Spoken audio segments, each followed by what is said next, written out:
Bonjour à tous, petit retour sur la machine Wolf Carten SDL 2800 Evo que j'utilise sans la bouche d'insertion des branches parce qu'elle ne sert strictement à rien et je vais vous montrer pourquoi. Donc je viens de tailler ma haie. Activité tout à fait normale, je n'ai pas encore fini au-dessus, mais je viens de tailler ma haie et j'ai donc toute une série de branches diverses et variées.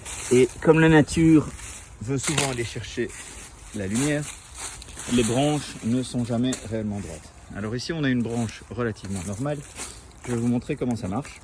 On la dit. On met la branche dedans et vous avez une turbine à l'intérieur qui avale la branche.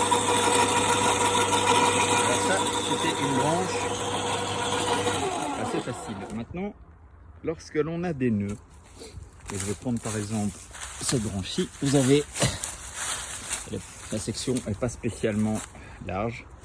L'appareil est fait pour couper les branches d'environ 5 cm de diamètre. Lorsque vous avez une structure de branche un petit peu plus complexe, du style ceci, par exemple, vous allez voir que ça va bloquer. Donc j'allume. Déjà pour la mettre dedans, il faut que, comme la turbine avale sur la droite, il faut mettre le bout de la branche sur la droite. Donc déjà ça va être un challenge, étant donné la largeur d'ouverture de la bouche, dans ce sens-là, et aussi dans l'autre sens. Donc là il faut essayer de prier pour qu'un bout se fasse prendre dans le mécanisme. Et là, je pousse, je sens que la branche vibre au rythme de la rotation de la turbine, mais ça ne prend pas. Ah, ça y est. Donc déjà ça, si vous rajoutez ce temps-là par branche, si vous rajoutez cette difficulté-là à chaque branche, forcément vous en avez pour un moment. Et donc du coup, voici ce qui se passe lorsque vous avez une branche avec des nœuds qui d'ailleurs ne sont pas si larges que ça, mais soit. Et donc en fait vous avez une branche qui ne passe pas dans le mécanisme. Démonstration. Voilà. Donc vous avez ici l'impossibilité de lancer le mécanisme. Et donc vous pouvez essayer de trouver la partie qui bloque et la couper à la main. Conclusion de l'appareil. C'est un appareil qui se destine aux retraités qui ont absolument le temps de passer 1 ou 2 journées à broyer des branches.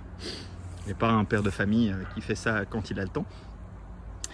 Et deuxièmement, défaut de conception. Alors ce que j'ai remarqué aussi, c'est que vous avez un petit rebord en plastique à l'intérieur. Donc déjà là, voilà, voilà, ce que vous allez avoir tout le temps, c'est des branches qui se bloquent. Et vous êtes dans l'impossibilité de les récupérer. Voilà, voilà, une petite branche. Et donc vous avez un petit rebord en plastique que vous voyez ici, voilà. Vous avez un petit rebord en plastique et souvent les branches qui se finissent en pointe finissent par être bloquées. Sans parler ici des feuilles de laurier cerise qui empêchent les branches de se lancer dans le mécanisme s'il y en a de trop.